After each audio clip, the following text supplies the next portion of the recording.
chapitre 6, verset 28. Om Namo Bhagavate Vasudevaya. Om Namo Bhagavate Vasudevaya. Om Namo Bhagavate Vasudevaya. Om Namo Bhagavate Vasudevaya. Om Namo Bhagavate Vasudevaya. Om Namo Bhagavate Vasudevaya. Prayujamane Mayitam Pujamane Manitam Shuddham Bhagavatim Tanum Shuddham Bhagavatim Tanum Arabdha Karma Nirvano Arabdha Karma Nirvano Nyapatat Panchapodikam. Nyapatat Panchapodika. Traduction. Un corps transcendantal m'ayant été alloué, je quittai mon corps fait des 5 éléments matériels et je devins libéré des réactions de mes actes passés. Commentaire. Le Seigneur avait promis à Narada, dans le Srimad Bhagavatam, chant 1, chapitre 6, verset 23, « Abandonnant ce corps provenant d'une basse naissance, tu deviendras mon associé. » Fin de la citation. Srila Vishwanath Chakravarti Thakur cite Narada. « J'ai atteint un corps spirituel approprié pour vivre au contact du Seigneur et j'ai délaissé mon corps matériel. L'abandon de mon corps matériel et l'atteinte du corps spirituel furent simultanés. » Les mots du Seigneur sont Idvad Vadyam Imam Lokam. L'utilisation de la forme du verbe idva, abandonner le corps matériel, dans ce cas indique simultanément abandonner le corps matériel alors que l'on a atteint le corps spirituel. Sridhar Swami fait un autre point. Il dit que ceux qui sont devenus des associés du Seigneur ont un corps pur, éternel et sans aucune contamination matérielle, lié aux réactions des actes passés. Les réactions de leurs actes ont été détruites auparavant par l'accomplissement réglé du service de dévotion. Celui qui a développé l'amour de Dieu est donc libre de toutes les réactions et de toutes les impressions des actes passés. Ceci sera expliqué plus tard dans le Srimad Bhagavatam, dans l'histoire de Priyavrat. On va s'arrêter là.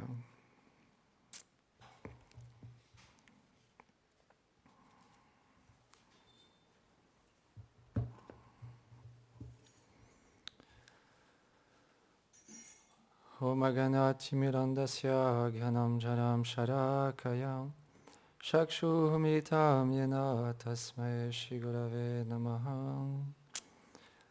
Namam Vishnu Padaya Krishna Prestaya Bhutare Shimati Bhakti Vedanta Swami Nitinamine Namaste Sarasvati Deve Gauravani Pracharine Nirvishesha Shunyavadi Pashyatya Deshatarine Jai Shri Krishna Chaitanya Prabhu Nityananda Shri Advaita Gadadhar Shivasadi Gaura Bhakta Vrinda Hare Krishna Krishna Krishna Hare Hare Hare Rama Rama Rama Hare Hare Vrindaye Tulasi Devyaye Priyaye Keshavasya Cha Krishna Bhakti Pratyadevi Satyavate Namo Namaha Vanchakarpatarubhyacha Kripa Sindhubhyaevacha Patitanam Pavanebhyo Vaishnavebhyo Namo Namaha.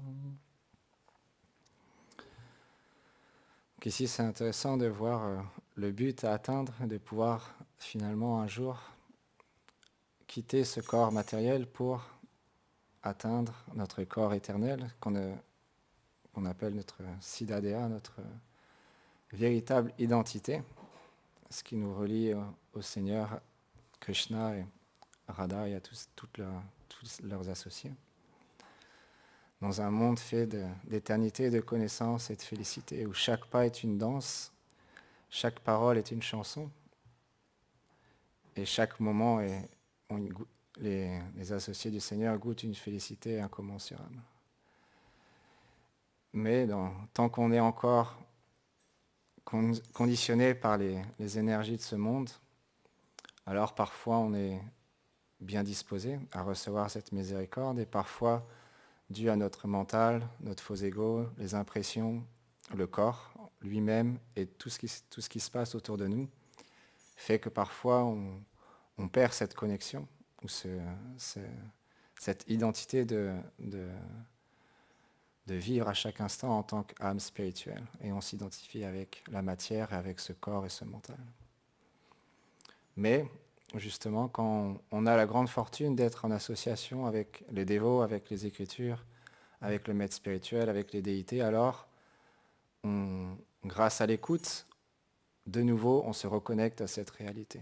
C'est ça la bonne fortune qu'on peut avoir quand on est associé avec des dévots.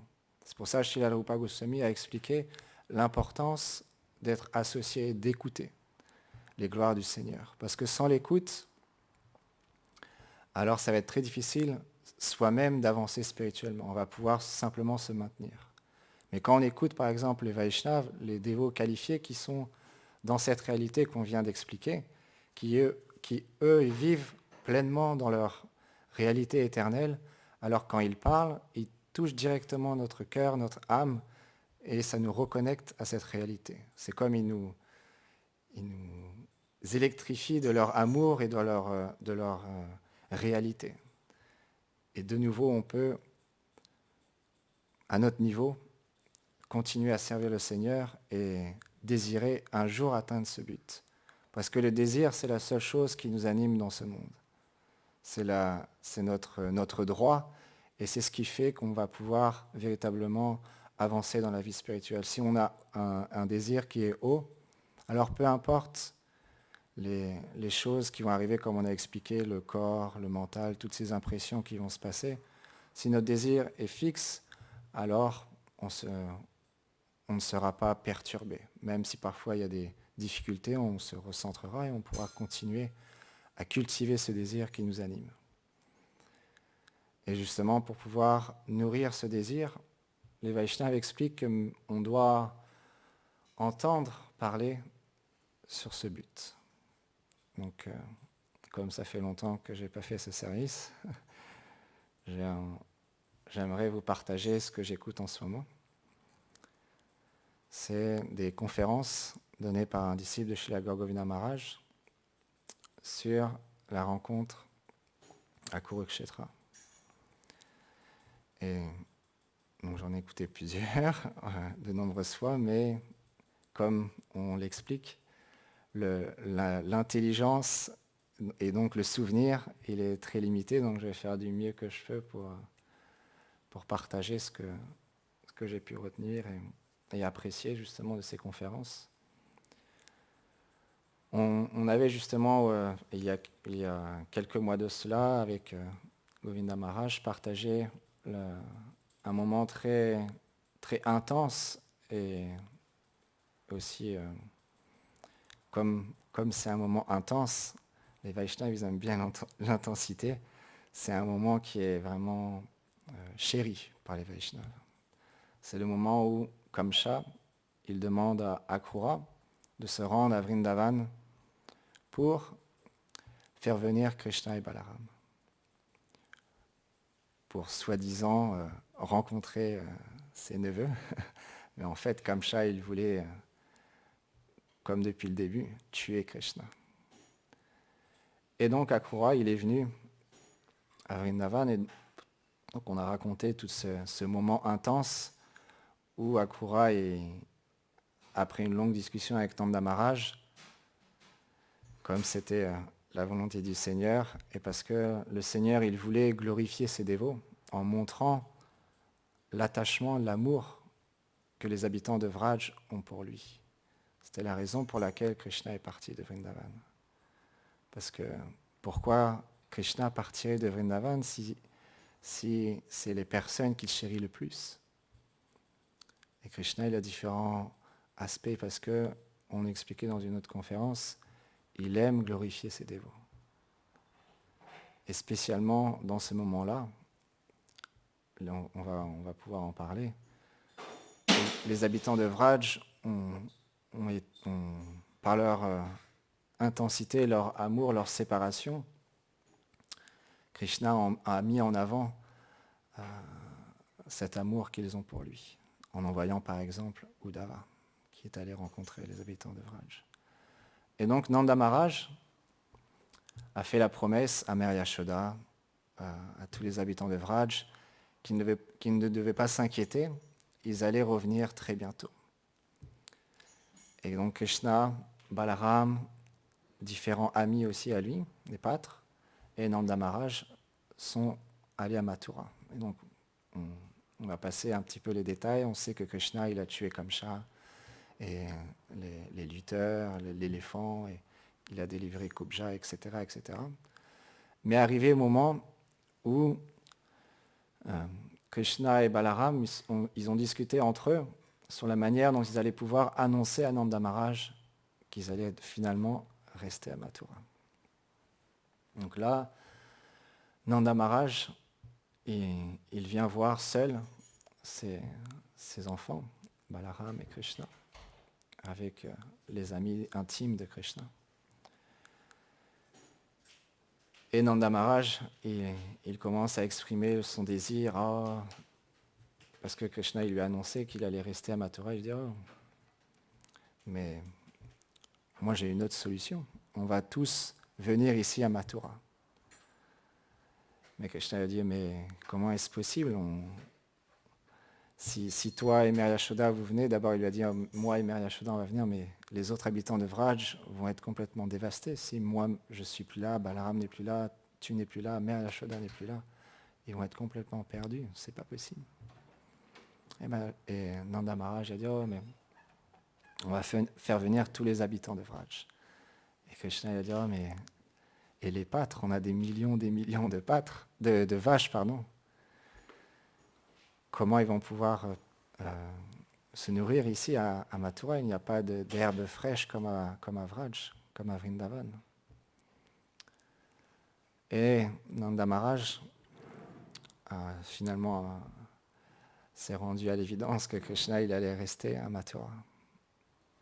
Et à ce moment-là, ce qu'on n'avait pas partagé, parce que ce dévot-là, comme les Vaishnavas, il profite de chaque instant pour pouvoir se remémorer Krishna. En ce moment, beaucoup de Vaishnavas sont confinés, donc il fait des conférences à travers Internet, ce dévot. Et donc il rentre un peu plus en détail sur ces sujets qu'il a déjà partagés. Et là, il explique un dialogue très intéressant entre Nanda Maharaj et Vasudeva. Parce que Vasudeva, après qu'ils ont discuté ensemble, il est arrivé sur les lieux. Et Vasudeva, il a aussi ce sentiment paternel, ce mamata, on explique, où il pense juste Krishna est mon fils. Mais Nanda Maharaj, lui aussi, il a ce sentiment paternel, mais d'une manière illimitée. Il ne peut pas avoir autre chose que son fils en Krishna.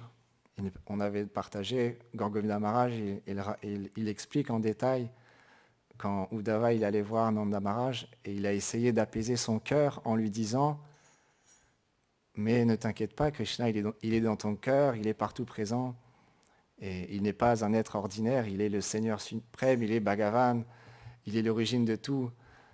Tu es tellement fortuné d'avoir un fils comme Krishna. » Et Nanda Maharaj, il a ri à Uddhava, il a complètement châtié, il lui a dit « Mais tu penses dire des paroles intelligentes et philosophie, mais tu n'es juste qu'un petit enfant, tu ne comprends rien du tout. Krishna est juste mon enfant. Pourquoi il m'appelle Baba? Pourquoi il porte mes chaussures sur sa tête s'il est Bhagavan? Pourquoi il ment s'il est Bhagavan? Pourquoi il fait des bêtises s'il est Bhagavan? Je l'ai vu de mes propres yeux faire toutes ces choses. Tu n'es juste qu'un petit enfant, tu ne sais pas ce que tu dis. Nanda Maharaj parlait comme ça à Uddhava. Donc le sentiment parental qu'a Nanda Maharaj, il est très très profond. On ne peut même pas On ne peut même pas comprendre, on ne peut même pas imaginer à quel point ce sentiment, il est ancré dans le cœur de Nanda Maharaj. Parce que les sentiments à Vraj sont illimités. Donc il a ce sentiment, dans ce monde, justement, on prend cette comparaison pour juste avoir un petit aperçu de l'amour qu'on peut ressentir, que peut ressentir un père pour son enfant ou une mère spécialement pour son enfant. C'est un amour très puissant, très fort. Il y a un attachement, il y a un lien qui est très très fort. Mais ce sentiment-là existe parce que tout vient de Vrindavan, tout vient de Vraj. Il existe dans sa pureté, dans son éternité à Vrindavan. Et Nanda Maharaj, lui, il a ce sentiment-là. Mais bien qu'il ait ce sentiment, c'est là où ça devient incroyable de voir à quel point il a de l'empathie envers Vasudeva.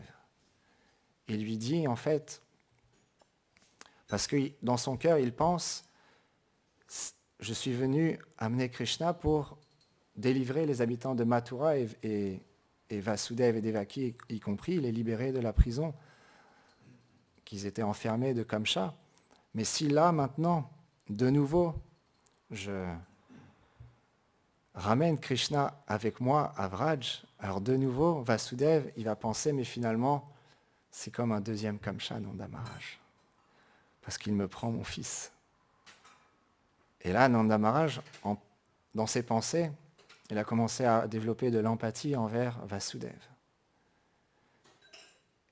Et il lui a dit, avec beaucoup d'humilité, Krishna est votre enfant, et ça fait tellement d'années que vous n'avez pas pu être en sa compagnie. Il doit rester avec vous. Mais dans son cœur, Nanda Maharaj, il ne pense pas du tout comme ça. Dans son cœur, il pense, Krishna est mon fils, et il doit rentrer avec nous à Vraj. Mais bien qu'intérieurement, il a ce sentiment très profond, extérieurement, parce qu'il a l'empathie envers Vasudeva, alors il lui dit cette chose-là. Mais Vasudeva aussi, lui, il a de l'empathie, il a de l'amour pour Nanda Maharaj. Et bien que lui-même aussi, il a ce sentiment que Krishna est notre enfant, il est l'enfant de Devaki, il dit à Nanda Maharaj, oh Nanda Maharaj, ne t'inquiète pas, Krishna appartient aux habitants de Vrindavan, Krishna est le fils de Mère Yashoda. Très prochainement, il va revenir auprès de vous. Ne t'inquiète pas. D'ici quelques jours, Krishna retournera à Vraj. Et donc les deux, on peut voir, les deux ont ce sentiment très profond de mamata, d'appartenance, que Krishna leur appartient. C'est ça, par exemple, quand on partage ce verset, c'est ça que les éternels associés du Seigneur, ils vivent. Ils ne voient pas Krishna comme Dieu, la personne suprême, comme l'origine de toutes les choses. Et même Krishna, après, il a dit à Nanda Maharaj, il lui a dit aussi, je dois sauver les habitants de Mathura de l'attaque de Jarasandh et des autres rois qui vont attaquer Mathura, je dois les sauver. Et je dois aussi énoncer la Bhagavad Gita, etc., etc. Krishna lui a partagé les choses qu'il devait faire, qu'il devait accomplir. Mais dans Nanda Maharaj, toutes ces choses-là, pour lui, n'ont aucune importance. Il pense juste, Krishna, il va revenir auprès de Mère Yashoda, auprès des habitants de Vraj. Il n'a que faire que Krishna il tue les démons et qu'il fasse telle chose ou telle chose. Et comme il a cette empathie envers Vasudeva, on peut voir dans ce monde, pour suivre dans ses traces de Nanda Maharaj, nous-mêmes, quand on a ces conflits entre nous, quand on a ces conflits entre institutions, Gaudiya Math, ISKCON, ou chrétiens, musulmans, bouddhistes ou athées, avoir cette empathie qu'a Nanda Maharaj, qu'a Vasudeva, de voir que ces personnes-là, ils servent le Seigneur, ils chantent les saints noms, ils chantent les noms de Dieu, ils adorent le Seigneur à leur manière, et ne pas se rester sur nos positions. Parce que quand on reste sur nos positions, alors on pense simplement, j'ai la vérité, et les autres n'ont pas la vérité. Nanda Maharaj aurait pu très bien faire ça parce qu'il est le père éternel de Krishna. Les Shastras expliquent. Il aurait pu dire, selon la Srimad Bhagavatam, selon tel Purana, on est les parents de Krishna. Et donc Krishna, il va rentrer avec nous. C'est nous qui l'avons éduqué, on s'est occupé de lui. Et donc, c'est impossible que Krishna il reste à Mathura. Vous pouvez dire ce que vous voulez, Krishna, il rentre avec moi. Nanda Maharaj aurait pu agir de cette manière-là. Mais il a montré l'empathie. Et un Vaishnav, il suit dans les traces des habitants de Vrindavan. Il a tellement de compassion pour les êtres vivants, que ce soit les êtres humains, les animaux, même les fourmis. Un Vaishnav qui a de l'empathie, il ne discrimine pas entre un Africain, un Indien, un Français, un Américain, ou une vache, un chien, un arbre ou une fourmi. Il voit la vérité chez les êtres. Et donc il ne peut que développer cette empathie, cette compassion envers les êtres vivants. Un véritable Vaishnav, il vit dans cette chose-là, parce qu'il a réalisé son identité, il a ce sentiment qu'a Nanda Maharaj à travers son rasa, sa relation avec Krishna et avec le couple divin. Mais il ne souhaite que raviver cette chose-là chez les êtres. C'est son seul désir qui l'anime. Il n'a rien besoin d'autre. Il n'a pas besoin de position. Il n'a pas besoin qu'on le glorifie ou qu'on le critique. Pour lui, ça n'a aucune substance parce qu'il vit dans sa réalité. Donc ce que les êtres critiquent, c'est pas ce qu'il est éternellement. C'est ce qu'ils peuvent percevoir, c'est ce qu'ils peuvent comprendre de lui à travers leur sens qu'ils sont imparfaits. Srila Gaura Govinda Maharaj, il disait, on peut reconnaître un Vaishnav non pas avec nos yeux ou avec nos sens, mais avec les oreilles et avec le cœur, avec l'âme, en écoutant un Vaishnav, en s'associant avec lui. Comment peut-on critiquer quelqu'un sans le connaître? C'est quelque chose qui n'est pas possible. Et pour connaître une personne, on doit lui poser des questions, on doit l'écouter, on doit comprendre son cœur, qui il est, pourquoi il agit de cette manière-là.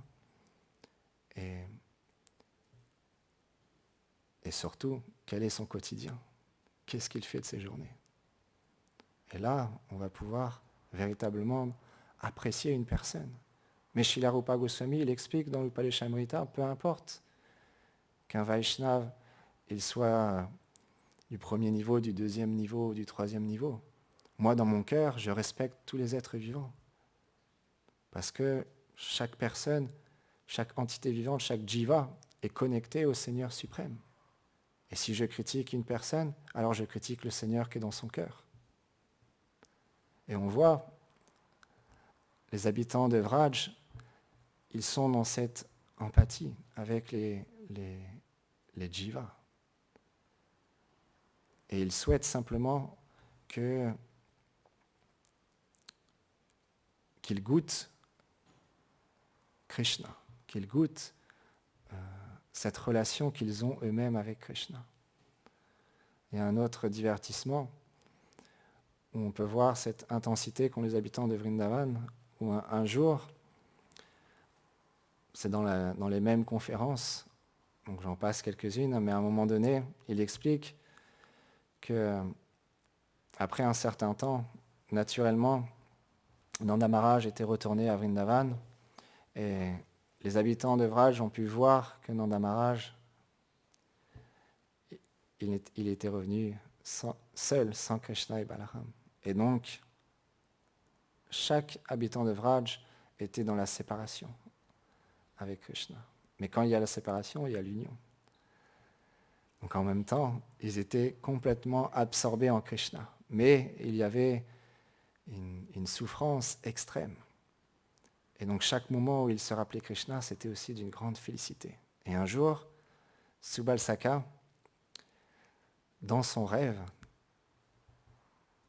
il y a Krishna qui est venu et il y a avec ses 12 petites mains, il a couvert ses yeux et il a dit « Qui est-ce » Et là, Subal, il s'est retourné. Il a dit « Oh, Krishna, c'est toi, c'est toi. » Et Krishna, il a étreint Subal Saka. Il a dit « Oh, comment vont mes chers amis? Comment ils survivent de la séparation de ma personne ?» Et pof, son rêve s'est arrêté. Et Subal Saka, il s'est réveillé. Qu'est-ce qu'il a fait? Il est allé voir ses copains. Il est allé voir ses amis, les pâtres. Et quand il est arrivé, il leur a dit « Oh, j'ai quelque chose à vous partager. J'ai fait un rêve, mais c'était tellement réel. C'était tellement réel. Krishna, il est venu me voir. Et on s'est étreint. Et il m'a demandé comment vous allez. Mais ce n'est pas. Est-ce que c'était un rêve ou est-ce que c'était la réalité? Et là, Sudam et différents pâtres, ils ont commencé à pleurer. Et ils se sont approchés de Subal Saka. Ils ont dit « Oh, tu es tellement fortuné. Tu as touché le corps de Krishna, de Kana. Nous aussi, on veut toucher le corps de Krishna. » Alors ils ont commencé à toucher le corps de Subal Saka, parce que quand ils lui ont dit oh, « Si on touche ton corps, alors c'est comme si on touchait le corps directement de Krishna. » Et Shridam, dans sa séparation avec Krishna, il a commencé à parler. Shridam, qui est le frère de Shrimati Radharani, n'est pas un être ordinaire. Je ne sais pas si on peut imaginer qui est Shridam dans notre appréciation. En tant que Gaudiya Vaishnav, chaque habitant de Vraj est spécial. Et Shridam, il est le frère de Shrimati Radharani, celle que tous les Gaudiya Vaishnav chérissent. Et il a un amour très très intense pour Krishna. Il relationne avec Krishna d'ego, égal à égal. Mais là, dans sa séparation, il a commencé à dire « Ah, pourquoi Krishna est parti? Pourquoi Krishna est parti ?» En fait, si Krishna est parti, c'est parce que on a pris nos restes et on lui a mis dans la bouche. Et quand on jouait avec lui, parfois on le bousculait, ou parfois on le faisait pleurer, et parfois on jouait avec lui d'une manière très familière. Et donc dans sa séparation, il voyait ces choses-là qui sont éternellement ce qu'il y a de plus merveilleux, et ce pourquoi ils vivent, les pâtres, comme une faute. Et comme la raison pour laquelle Krishna est parti. Et il pleurait, il pleurait, il pleurait. C'est expliqué, tellement les habitants de Vraj pleuraient à ce moment-là, que la rivière Yamuna s'est transformée en un océan. Et quand Krishna il est revenu à Vraj, il a vu cette étendue d'eau, il s'est demandé quelle était cette eau. Il n'avait jamais vu une étendue d'eau comme ça. Et là, on lui a dit, c'est les pleurs de Nanda, Yashoda, Radharani, des habitants de Vraj. C'est pour ça que Krishna, c'est une des raisons pourquoi Krishna est parti de Vraj. Il désirait glorifier Nanda, Yashoda, les pâtres, les habitants et Shrimati Radharani. Et ensuite, au même moment dans cette forêt, Shrimati Radharani, elle commençait à avancer dans la forêt et à parler à un arbre en voyant Krishna à travers cet arbre. Elle voyait un nuage. Elle dit « Oh, Krishna, qu'est-ce que tu fais ici? Pourquoi tu viens plus me voir en ce moment? Qu'est-ce que j'ai fait ?» Et là, graduellement, le nuage part. Et Radharani dit, non, non, ne pars pas, s'il te plaît, reste encore, reste encore. Et là, les amis de Radharani viennent la voir et disent, oh, ne t'inquiète pas. En fait, Krishna, comme d'habitude, il doit être caché quelque part dans cette forêt. Allons le chercher. Et la Radharani a dit, oui, oui, c'est vrai, il doit être caché quelque part. Et ils ont commencé à chercher Krishna partout. Et Radharani, comme ça, chaque moment était une séparation intense avec Krishna. À tel point qu'à un moment donné, Chandravali est arrivé sur les lieux. On connaît Chandravali en tant que la soi-disant rivale de Radharani. Et dans ce divertissement, c'est intéressant de voir l'amour qu'a Chandravali pour Radharani. Chandravali est arrivé sur les lieux. Elle a commencé à parler à Radharani. Elle dit, oh Radharani, je vais aller chercher Krishna. Parce que il a promis qu'il allait revenir, mais il n'est toujours pas revenu à Vraj. Et je ne souhaite pas te voir dans cette condition. Et Radharani, qui était en profonde séparation avec Krishna, lui dit, oui, va chercher Krishna à Mathura. Et Chandravali a commencé à se rendre à Mathura, mais au bout de quelques instants, elle est revenue sur les lieux. Radharani lui a dit, mais qu'est-ce que tu fais, Chandravali? Pourquoi tu es revenu aussi vite? Elle lui a dit, mais en fait, est-ce que tu te rappelles, il y a quelque temps, quand tu étais dans ton mana, dans ta bouderie, Krishna désirait te rencontrer dans ton kunj, mais les Sakis l'ont arrêté.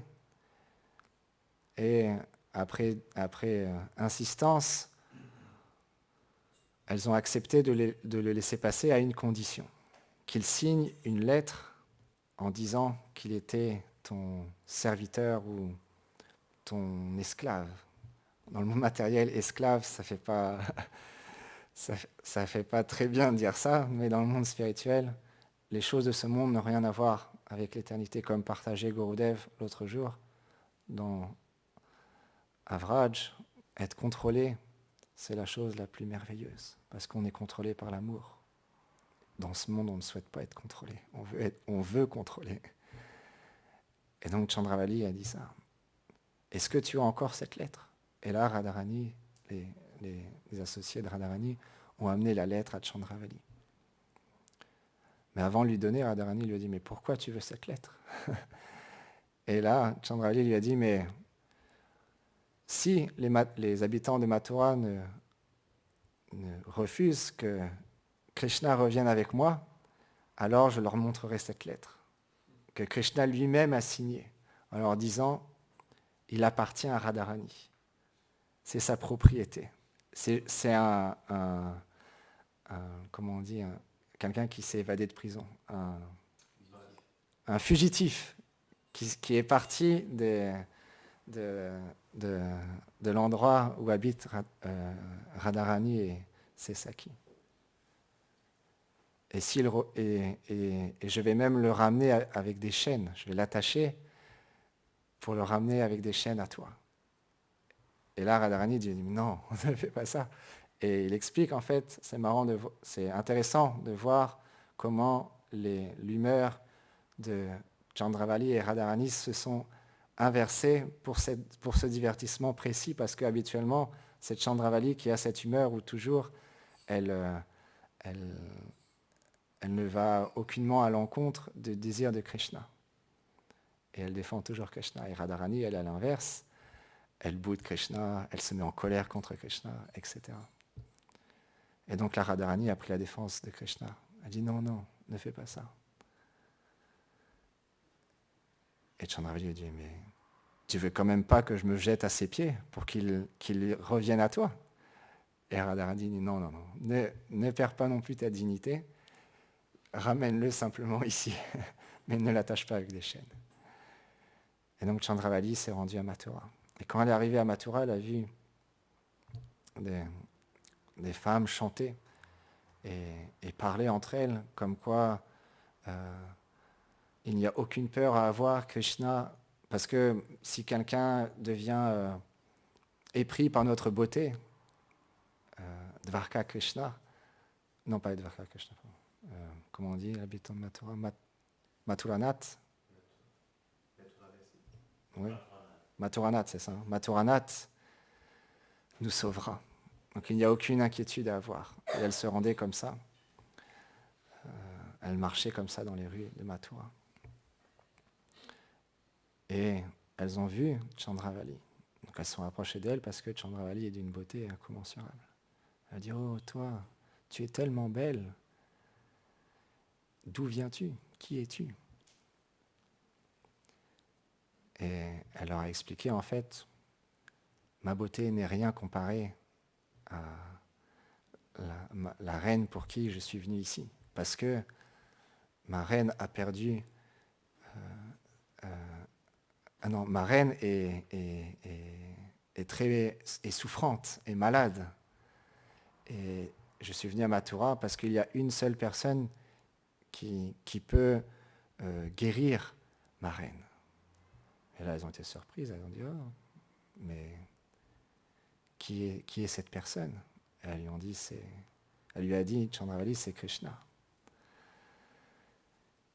Et là, elles ont dit, mais Krishna, il n'est pas un docteur. Comment Krishna va pouvoir guérir ta reine? Elles ont été inquiètes et en même temps surprises. Et Chandravali, elle a répondu, mais si, parce que si Krishna n'était pas un docteur, comment il a pu guérir, je ne me rappelle plus le nom de celle qui est bossue, Kobja. Comment a-t-il pu la guérir s'il n'est pas un docteur? Elle a dit, oh oui, c'est vrai, c'est possible. Peut-être qu'il peut être un docteur. Alors,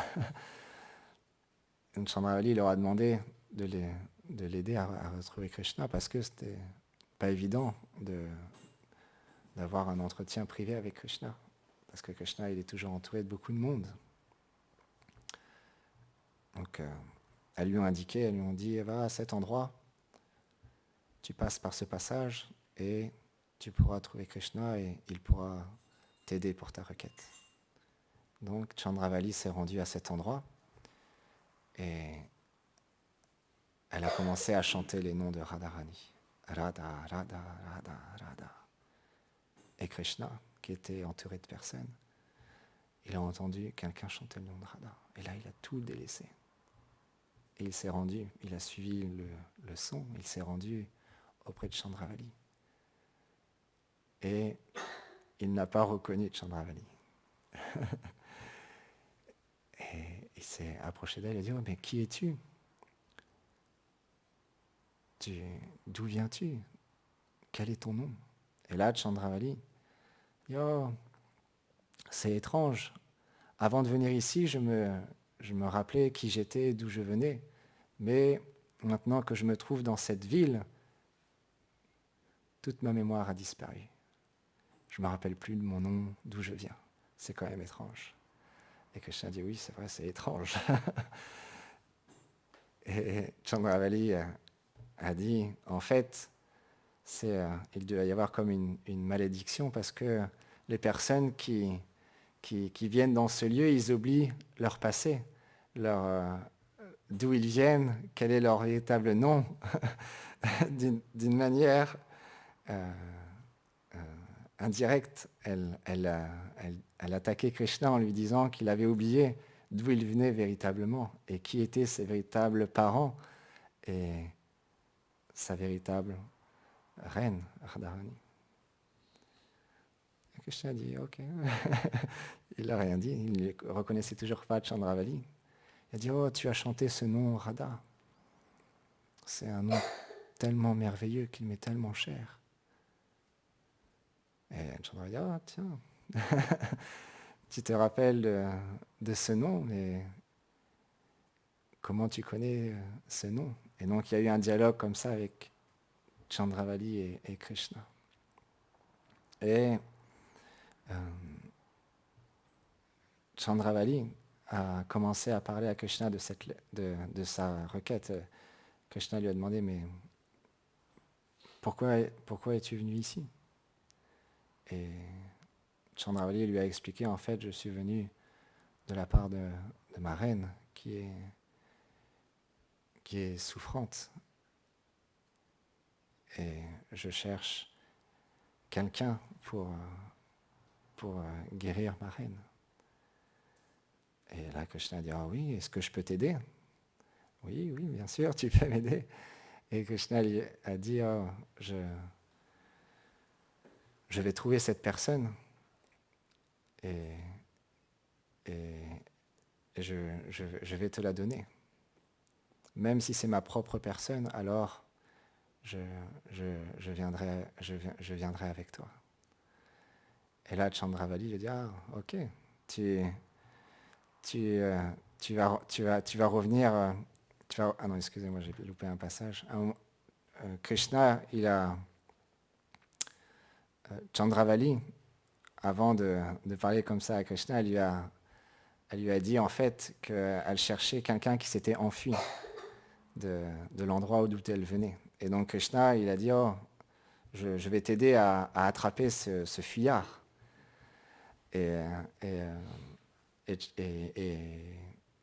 Et donc Chandravali lui a dit, est-ce que tu reconnais cette écriture? Et là, Krishna, il s'est rapproché de la lettre et il a vu que c'était sa signature. Et il a dit, en fait, c'est toi que je cherche. Et là, Krishna, il a reconnu Chandravali. Et Krishna a dit, oh, Chandravali, comment va Radharani? Il a complètement changé d'humeur. Comment vont les Sakis, Nanda Maharaj, Maya Yashoda? Et à ce moment-là,